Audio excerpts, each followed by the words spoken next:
आइए आज हम सभी लोग जानते हैं विग्नर का महाद्वीपीय विस्थापन सिद्धांत। और इस विग्नर के महाद्वीपीय विस्थापन सिद्धांत के तहत हमारे महादेश और हमारे महाद्वीप कैसे बने हैं, इस विषय को हम लोग यहाँ पर जानने का प्रयास करेंगे कि आखिर हमारे महाद्वीप और महासागर कैसे बने हैं।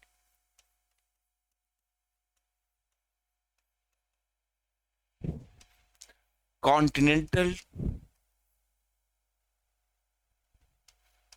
ड्रिफ्ट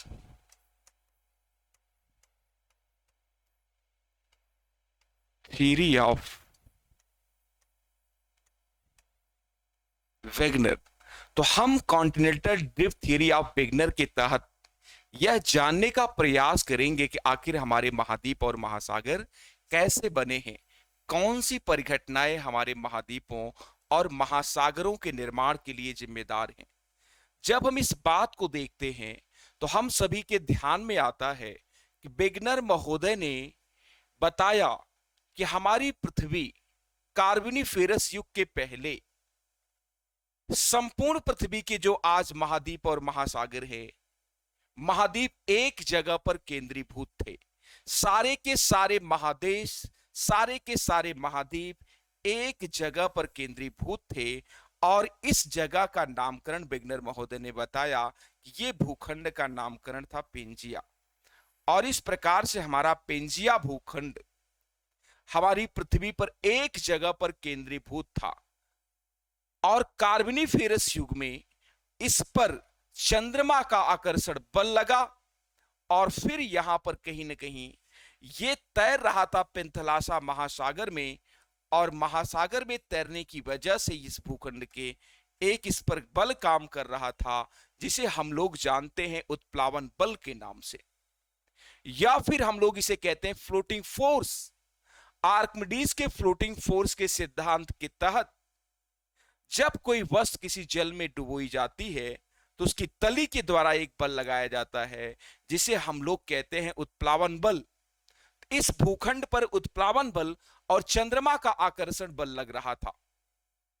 इन दोनों फोर्सेस ने काम करके कार्बोनिफेरस युग में इस भूखंड को दो भागों में विभंगित कर दिया।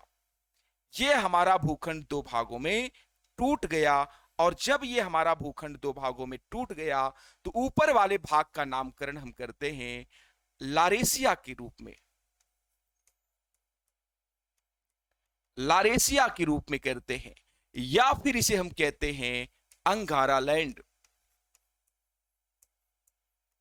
जैसे आप सभी विद्यार्थियों के दो नाम होते हैं, ठीक उसी तरीके से आपकी उत्तरी ध्रुव पर जो भूखंड है, आपका ऊपरी जो भूखंड है, उसका नामकरण कहीं ना कहीं यहां पर लारेशिया के रूप में वेगनर महोदय करते हैं।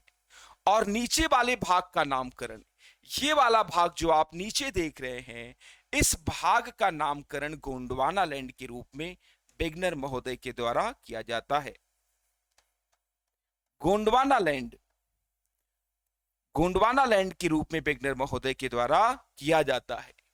ये दोनों भूखंड कहीं न कहीं टूटते हैं और इन्हीं भूखंडों के टूटने से और ये हमारे इन चीजों का निर्माण हुआ है। तो इस विषय को हमें ध्यान में रखना है। तो यहां पर अंगारा लैंड और गोंडवाना लैंड दो प्रकार के भूखंडों का निर्माण हुआ। तो वेगनर महोदय बताते हैं इन भूखंडों पर पुनः बल ने काम किया, पुनः इस पर बल काम किया, और फिर यहां से जब अंगारा लैंड गोंडवाना लैंड दो भूखंड बन गए तो इन भूखंडों के परस्पर दूर जाने की वजह से, परस्पर दूर जाने की वजह से बीच में एक महासागर बन गया जिसे हम कहते हैं टेथीस महासागर का खुलना। टेथीस महासागर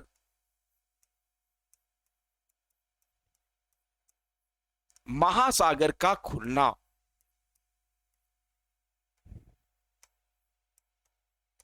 इस नाम से इसे हम जानते हैं, या फिर इस घटना को विश्व इतिहास में कहा जाता है ओपनिंग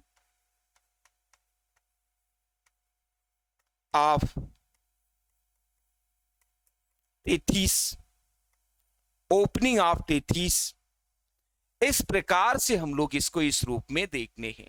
33 महासागर का खुलना, तो हमारा जब उत्तरी गोलार्ध में जाएगा अंगारा लैंड, और दक्षिणी गोलार्ध की तरफ जब हमारा गोंडवाना लैंड आएगा, तो बीच में जल आ जाएगा, और इसी को हम कहते हैं 33 महासागर।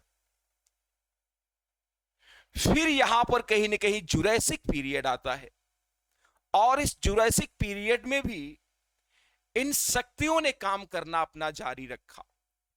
यहां पर भूखंडों का टूटना हो रहा है, भूखंड टूट रहे हैं, इस कारण से यहां पर कोई ना कोई शक्ति काम कर रही होगी, और जो फोर्स यहां पर काम कर रही है, जो शक्ति यहां पर हमारे भूखंडों के विभंगन के लिए, हमारे भूखंडों के टूटने के लिए जिम्मेदार है, वो फोर्स है चंद्रमा का आकर्षण बल हमारी पृथ्वी पर लगने वाला।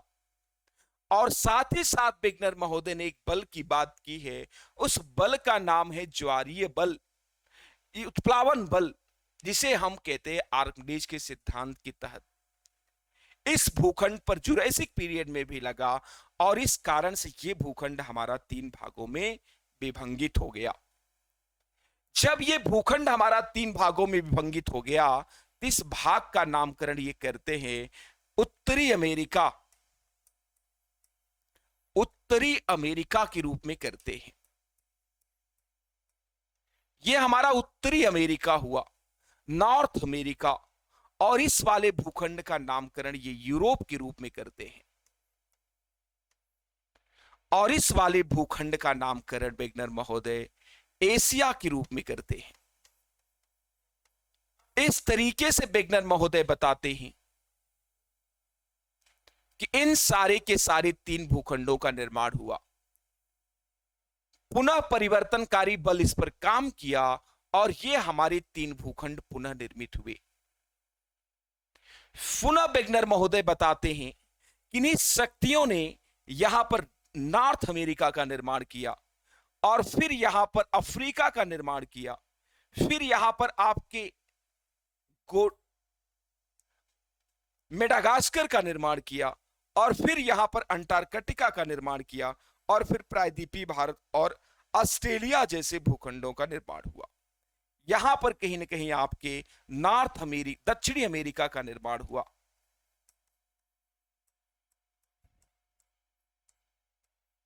और यहां पर निर्माण हुआ अफ्रीका का, और अफ्रीका के जस्ट बगल में एक द्वीप है जिसे हम कहते हैं मेडागास्कर। मेडागास्कर का निर्माण हुआ, और फिर यहां पर कहीं ना कहीं अंटार्कटिका का निर्माण हुआ,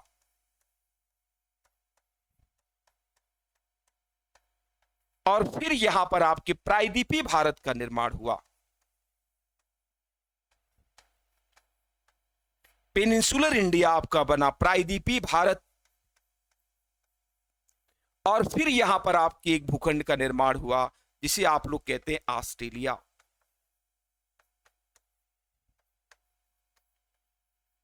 इस तरह से गोंडवाना लैंड के क्रमशः विभंगित होने, गोंडवाना लैंड के क्रैक होने और गोंडवाना लैंड के टूटने से आपके 6 भाग बने हैं, और इन 6 भागों में आपका पहला भाग है नॉर्थ अमेरिका, और दूसरा भाग है अफ्रीका, फिर मेडागास्कर द्वीप अफ्रीका के बगल में है, और फिर जब आप आगे बढ़ते हैं तो अंटार्कटिका और प्रायद्वीपीय भारत और ऑस्ट्रेलिया जैसे भूखंडों का निर्माण हुआ। ये सारे के सारे भूखंड बनकर के आपके तैयार हो गए, और बीच में एक महासागर तैयार हुआ जिसे हम कहते हैं 33 महासागर। बिगनर महोदय बताते हैं कि पुनः परिवर्तनकारी शक्तियों ने इस पर काम करना जारी रखा, और यहां पर नॉर्थ अमेरिका और उत्तरी अमेरिका पश्चिम की दिशा में निरंतर विस्थापित होते रहे, और इस तरीके से हमारे अंध महासागर का निर्माण हुआ। इस प्रकार से बिगनर महोदय हम सभी को बताते हैं। अंध महासागर के निर्माण की परिघटना को व्याख्यायित करते हुए बिगनर महोदय कहते हैं, अपने मूल पिंड से निरंतर दूर होने की वजह से यहां पर कहीं ना कहीं आपके अंध महासागर का निर्माण हुआ। अब हम अगर देखें तो बिगनर महोदय के अनुसार ये हमारी जो है पृथ्वी है, और यहां पर हम लोग देख रहे हैं हमारी पृथ्वी पर किस प्रकार से महादेशों का निर्माण हुआ है। ये हमारा विश्व का मानचित्र है जिसे हम अमेरिका के रूप में जानते हैं। और यहां पर हमारा जो मानचित्र है ये आपका यहां पर इस प्रकार से कुछ ऐसा होता है और यहां पर आपका ऑस्ट्रेलिया होता है। इस प्रकार से आपके ये जो भूदृश्य आज निर्मित है, ये सारे के सारे भूदृश्य जो आज आप देख रहे हैं, आपके मानचित्र पे कुछ इस तरीके से विश्व का मानचित्र दिखाई पड़ता है। लेकिन वेगनर महोदय बताते हैं किसी कालखंड में ये अमेरिका, उत्तरी अमेरिका, दक्षिणी अमेरिका, यूरोप, अफ्रीका और ये आपका प्रायद्वीपीय भारत, यहां पर आपका प्रायद्वीपीय भारत और इधर आपका ऑस्ट्रेलिया, सारे के सारे भूखंड पेंजिया के रूप में एक जगह पर संकेंद्रित थे। इस बात को प्रमाणित करने के लिए, इस बात की सत्यता के लिए वेगनर महोदय बताते हैं कि ये बने हुए खांचे हमें यह बताते हैं कि ये सारे भूखंड किन्हीं न किन्हीं कालखंड में क्या थे, एक थे। आज भी अगर इन्हें मिलाया जाए जैसे ये कार्बोनिफेरस युग के पहले थे, तो ये सारे के सारे भूखंड कहीं न कहीं आपस में मिल जाएंगे और मिल करके इस पेंजिया के रूप को क्या कर देंगे, धारण कर लेंगे, पेंजिया के रूप में हमारे सामने पुनः प्रकट हो जाएंगे। ऐसा वेगनर महोदय जिग्सा फिट थियरी के तहत अपना ये एग्जाम्पल देते हैं। फिर यहां पर कहीं ना कहीं आप देखें कि आपके पेंजिया के विभंगन से यहां पर एक काल्पनिक रेखा जो आपकी जाती है, जिसे आप विषुवत रेखा कहते हैं। तो विषुवत रेखा के ऊपर जितने के जितने भूखंड बने हैं, चाहे वो आपका नॉर्थ अमेरिका हो या फिर आपका यूरेशिया हो, यूरोप धन एशिया हो, ये सारे के सारे भूखंड कहीं ना कहीं किससे बने हुए हैं, अंगारा लैंड से या लारेशिया से बने हुए हैं। और नीचे के जो सारे के सारे भूखंड है, चाहे आपका दक्षिणी अमेरिका हो, अफ्रीका हो, उसके पास में मेडागास्कर द्वीप हो, अंटार्कटिका हो, ये सारे के सारे भूखंड और आपका प्रायद्वीपीय भारत हो, ऑस्ट्रेलिया हो, ये छवों के छवों भूखंड आपके किसके टूटने से बने हैं, गोंडवाना लैंड के टूटने से बने हैं, गोंडवाना लैंड से बने हुए हैं। इस प्रकार से सारे भूखंडों का कहीं न कहीं निर्माण हुआ है। और यहां पर इस उत्तरी अमेरिका, इस वाले भूखंड का और इस वाले भूखंड का परस्पर इस दिशा में जाने से बीच में महासागर आ गया और इस तरीके से इस अंध महासागर का विकास हुआ। आपके अंटार्कटिक महासागर का नामकरण वो अंध महासागर के रूप में करते हैं वेगनर महोदय। तो यहां पर कहीं ना कहीं सारे भूखंडों का निर्माण हुआ। और वेगनर महोदय बताते हैं कि यह प्रायद्वीपीय भारत कभी ऑस्ट्रेलिया में था और जब प्रायद्वीपीय भारत यहां से खिसक करके धीरे धीरे धीरे धीरे यहां पर चला आया, इस दौरान हिंद महासागर का यहां पर विकास हुआ और पिंडों के परस्पर दूर जाने की वजह से यहां पर अवशेष के रूप में ये सबसे बड़े महासागर का विकास हुआ, जिसे हम कहते हैं प्रशांत महासागर। इस प्रकार से हमारा पेंजिया जिस पेंथलासा महासागर में तैर रहा था, यह हमारा पेंजिया जिस पेंथलासा महासागर में तैर रहा था, यह हमारा महासागर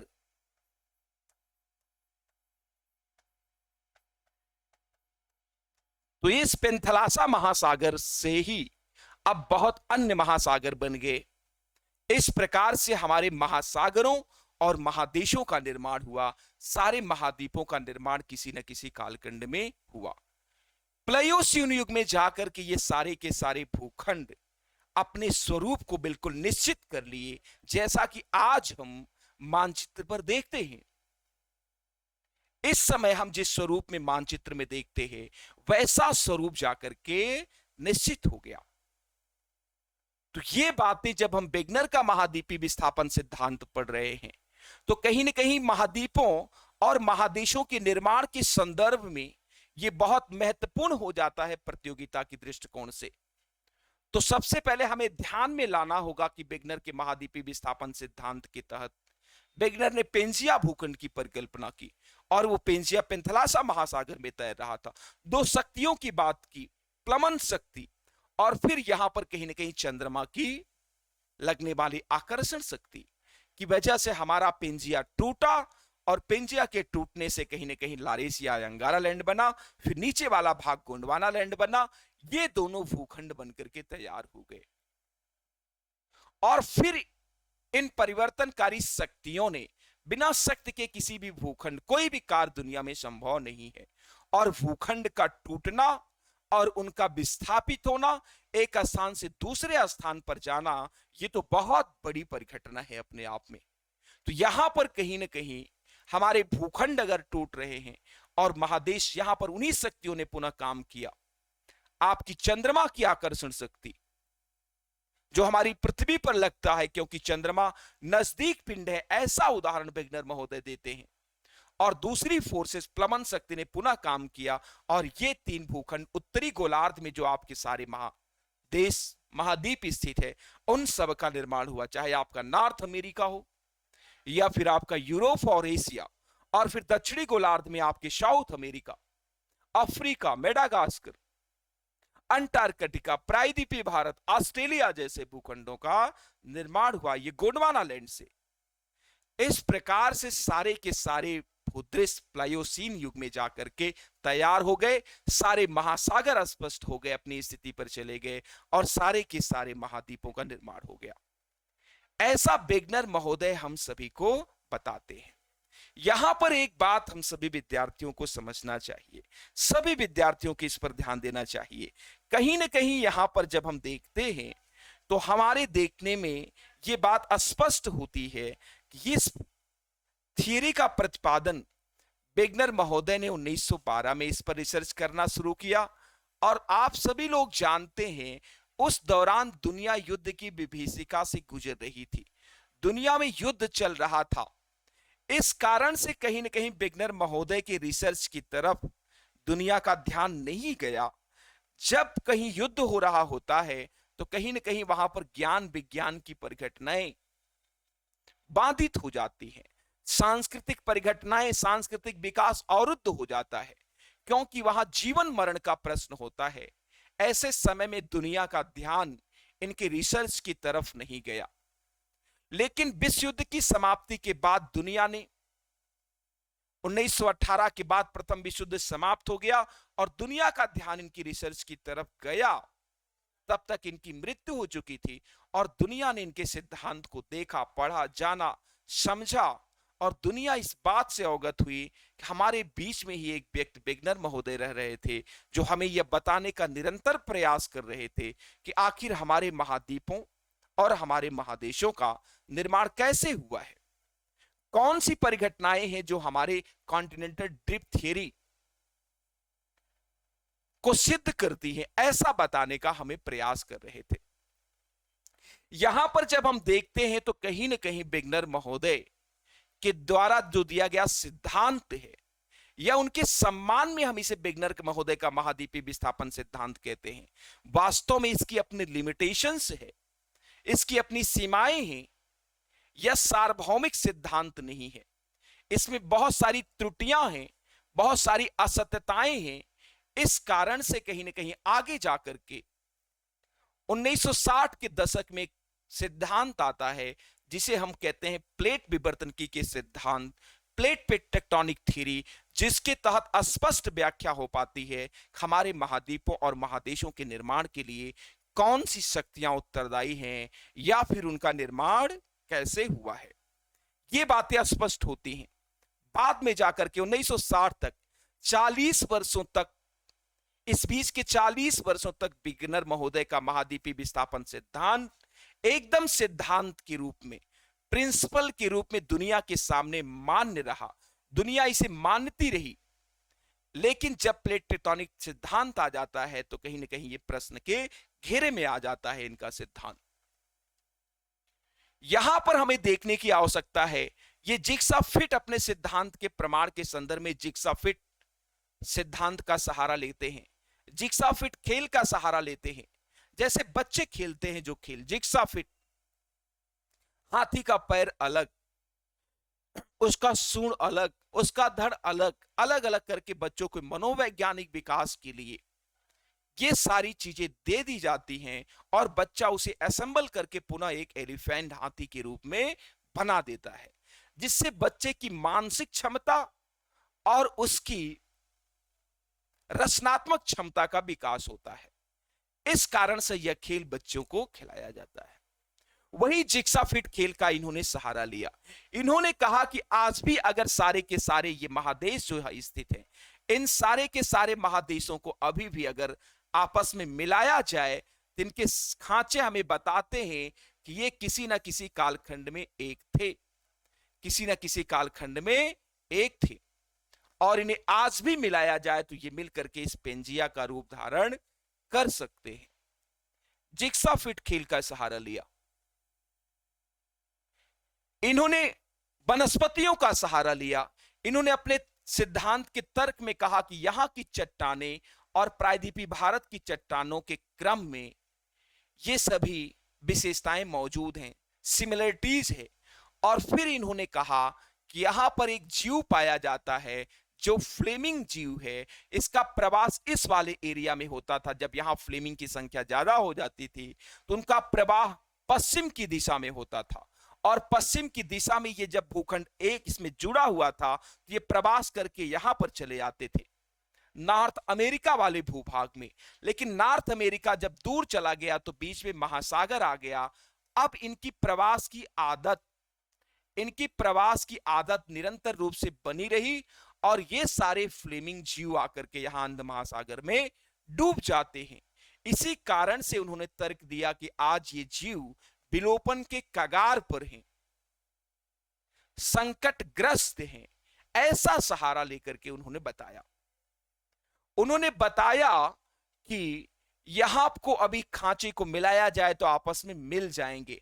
और उन्होंने वनस्पतियों का सहारा लिया, और वनस्पतियों का सहारा लेकर के अमेरिका में पाई जाने वाली वनस्पतियां, अफ्रीका में पाई जाने वाली वनस्पतियां, इन वनस्पतियों का सहारा लेकर अपने सिद्धांत को सिमिलरिटीज स्थापित करके यह बताने का हम सबको प्रयास कर रहे थे कि ये वनस्पतियां हमें बताती हैं कि कभी कभी ये सारे भूखंड क्या थे, एक थे। लेकिन जिस बल की बात बिगनर महोदय महाद्वीपों के विस्थापन के लिए कर रहे थे वह बल अत्यंत वीक है, अत्यंत कमजोर बल है। चंद्रमा के द्वारा जो आकर्षण बल हमारी इस पेंजिया पे लगाया जा रहा था, मौजूदा चंद्रमा के आकर्षण बल को अगर हम 90 लाख गुना भी बढ़ा दें, 90 लाख गुना अगर इसे हम बढ़ा दें, 90 लाख गुना अगर इसे हम बढ़ा दें, तब भी इस बड़े बड़े भूखंडों का विस्थापन संभव नहीं है। आज मौजूदा बल का 90 लाख गुना, तो इनका सिद्धांत कहीं ना कहीं यहीं पर अप्रामाणिक साबित होता दिखाई देता है। और जिस प्लवन बल की ये बात कर रहे थे वह बल भी अत्यंत कमजोर और वीक बल है, जिससे महादेशों और बड़े बड़े भूखंडों का विस्थापन नहीं हो सकता है।